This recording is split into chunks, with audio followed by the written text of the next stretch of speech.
Who inspires you? Oh man, I mean, you guys do. Rome is one of those people, especially that you watch him day to day go out and do the fucking work and face so much bullshit for it. People come out of the woodwork to attack that guy, and it shows. As soon as you're doing something, look at Keith McHenry, from Food Not Bombs. As soon as you're trying to do something practical and material to help someone, then here's a whole onslaught of people coming after you. Anyone that has the chutzpah to get out there and say something to people and try to wake people up, whether you're writing a Substack, whether you're making content, whether you're trying to make music or poetry, it's, at least in my experience, it's habit forming. As soon as I did a couple songs and got that response, obviously you get people that don't like what you do, but and my voice, my music is not for everyone. But I also really decided early on, like, I want my shit to sound honest. I don't want to try to make my voice sound like what people think spoken word is supposed to sound like, so they'll take it seriously. My songs, there are plenty of them that I get so mad that the mic clips, or I get really emotional and you can hear me fighting back tears or unable to fight back tears. And I keep that in the song because I feel like it loses that sincerity without it. I think it's really easy to hear in my stuff that I mean what I say and that I get what we're up against. And I'm not here to like talk down to people, that I know. Like I mentioned last time on my show, someone bought an album and it's free, but you can choose to pay. And they sent me $5 and said, like, I wish this could be more. And when someone says that, I get it. Like, I'm fucking broke. We're all broke. You can bust your ass at your job and not have a lot to show for it. Well, a living wage is damn near unattainable in this country for us for a reason. You need a large bunch of people that are struggling and impoverished to make them do the jobs that no one else wants to do, the essential jobs. So it has been the most fulfilling thing for me as a person, as a writer, as a musician, getting this kind of feedback from people that like get it and hear my stuff and connect to it, because it's the most honest I could possibly be in a song. I hate that it's taken things getting so shitty for me to find that, but I've been a musician my whole life, and I started playing out gigs at like 14, doing covers and originals. But it's in the last couple years that I've all of a sudden found like what I'm supposed to be doing, and found that passion. And so to have someone like you, recognize it and want to chat with me, it means the world. So thank you. Yeah, you're welcome.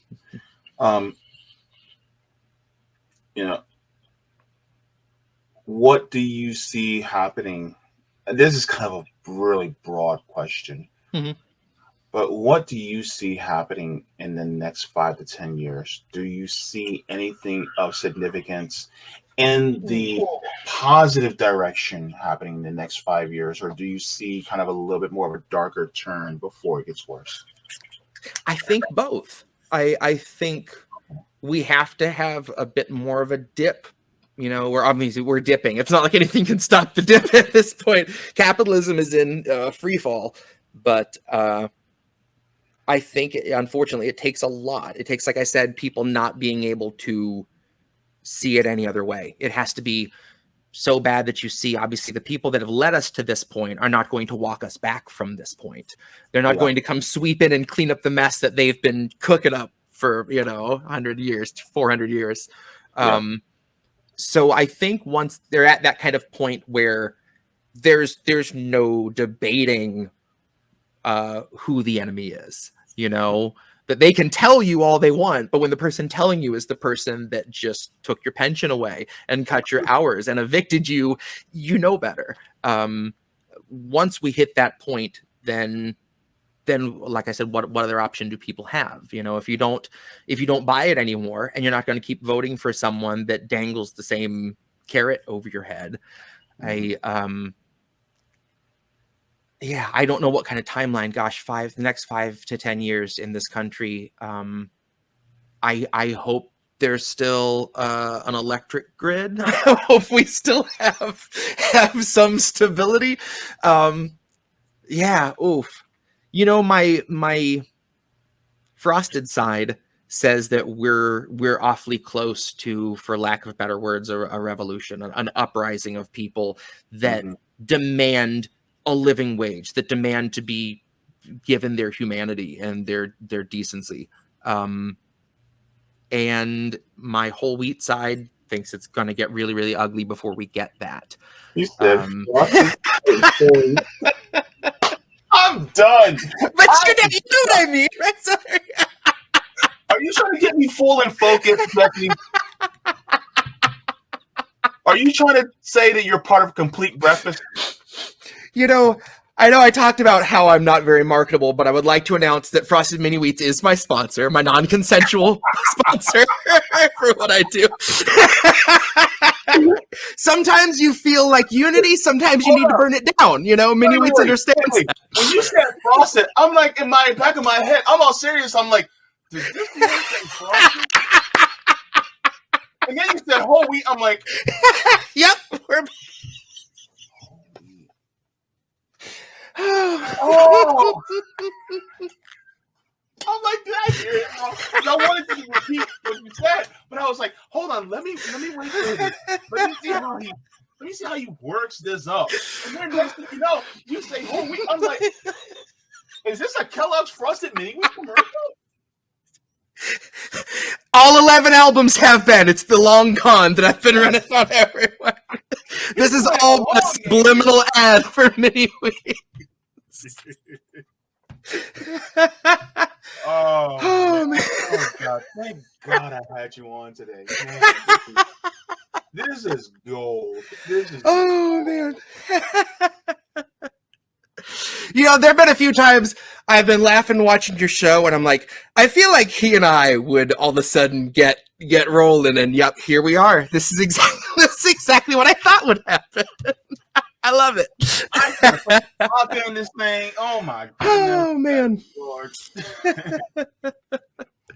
But you know, I think one of the things that I think is really important is for us to come together. You know, kind of like what the Beatles said. But the thing is that I think there's too much division, and we're allowing them to divide us. Absolutely. Right? That division is what hurts us the most. And it's not just a division, so it's a social division primarily because we're not talking to our neighbors. We're not really talking to each other anymore. We're all on, online.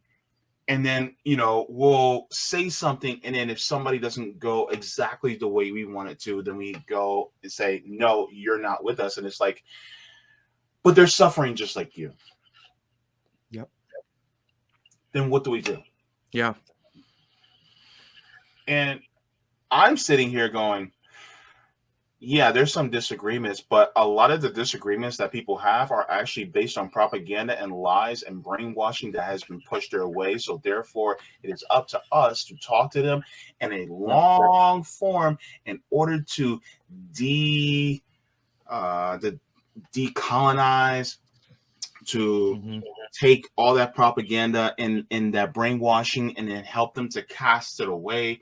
Because if they keep hearing from the same people over and over and over and over again, that nothing's wrong with the system, it's just all your fault and it's all individualistic, you just got to pull yourself up by your bootstraps. If you keep hearing the same lie over and over and over again, you're going to believe it. Exactly. But if you get people around you that go, yeah, no, that person's been lying to you, and here's a list of facts of why they have been lying to you, and look, like for instance. And I don't necessarily think it's my job as somebody who's Black to go to people who are racist to explain to them, the things that they need to know. But at the same time, I do appreciate people who do, because they're going to tell them, hey, these certain type of thoughts that you have are actually thoughts that were delivered to you by the corporate dictators to keep you divided away from other Black people. And then on top of it, some of us black people, we have to realize some of these people who are also corporate dictators are the ones that are also telling you, hey, then you need to be homophobic, transphobic, or you need to be xenophobic toward the rest of the immigrants. Mm-hmm. And in order for you to make it in this world, when in reality, you need to actually come together with all those people in order for us to actually make a change. Yeah. Because if you don't, then guess what? You're still going to be the second and third class citizens that you always were. And I think that we need to talk more about these things. Yeah. And some people may look at me and go, oh, but this person is wrong about, they'll believe the hype. Like, for instance, the whole trans bill, things like that. Like, they'll believe the hype that they're, and it's like, no. If the person's not hurting you, then they're not a danger. The people who are hurting you are the people who are in suits that actually work for these huge multinational corporations. Those are the people who are dangerous. Those are the groomers. And the thing is that they've been grooming your ass since you were little. They were grooming you ever since you got into kindergarten and you put your hand over your heart and you pledge allegiance to a flag that really does not give a shit about you. Exactly. And the thing is that we need to decolonize our minds and get ourselves out of this. These are the same people that will utilize religion and push these televangelists to take your money. These are the same people that will sit there and go, you know what? We're trying to push more democracy out there to other countries. And they'll lie and make it seem like these other countries don't have democracy, when in reality, these countries actually have more democracy than we do. Yep. The kind of democracy we can only fucking dream about sometimes. Yep. It's always said, like, the two things it's impolite to discuss are politics and religion. And that's not an accident. That's to keep us from realizing, oh, hey, we got way more in common as soon as we look past the two biggest things wedged in between working class people, or is you all believe something different, or you all adhere to a different religion. That's politics and religion. Those are our biggest dividing factors. And we're told that's impolite dinner conversation. That's not something you should bring up. But when you do, and you get past the difficulties of talking politics with someone, and you talk about human need, and like when I'm talking to a truck driver, about how stagnant your wages are, everything else is going up. You're being bled dry and squeezed out, and it's not going to change. The people you elect that swear they're going to do X turn around and do the opposite, and then you kicks down 4 years down the road, and people have been doing that for a long time and getting squat in return. So yeah, I would like to think that we're really close to people realizing that that's, we've kind of hit a wall there. Like a lot of people have recently. But again, they're always finding new ways to split those people up into new little groups that won't come together because whatever it is, they'll find something. So yeah. Just another question. This is a hypothetical question, but I typically ask this of everybody. You are now president of the United States. You're President-elect Jesse Jett. It is your inauguration day. What are the first 3 policies that you're going to implement within your first 100 days? It could be through Congress. It could be it could be an executive order. You choose. Ooh. Oh man. Gosh, do I want to go just big, broad, sweeping? Like, do I want to have my first 3 just reset everything? Because that's what I'm thinking. I just opened up the Cave of Wonders for you right now. Oh man, you really did.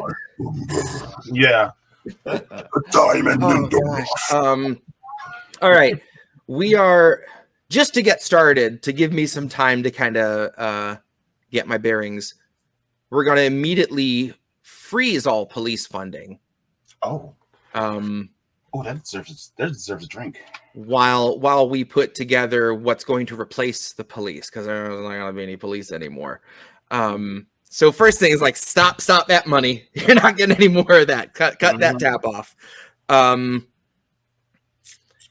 Yeah, I'm gonna immediately reschedule marijuana, cripple some pharmaceutical industries, and then, let's just outlaw lobbying. And we'll go from there. There's just a quick hard 3 just to get the ball rolling. Shit can some lobbyists, and that'll just be a nice little trailer for what's to come in the real legislature when we start just dismantling the government. Very good. Yep. Very nice. I like the way you think. Yeah. Thanks. I see you right now. Yeah. So, those are some really great policies. I think when I asked Nick from RBN, one of the things that he did, one of his first questions, this smacked me in the face. He said, well, since the president of the United States is the commander in chief and he has unilateral control over our armed forces, he said, I'm going to decrease the military budget by 90%. Then I said, there you go. Call me Susie. That was one of the best answers I've ever heard. I was just like, yep. Yeah. Okay. Mm-hmm. Continue. I was just like, as another hypothetical president, I fully endorse that decision.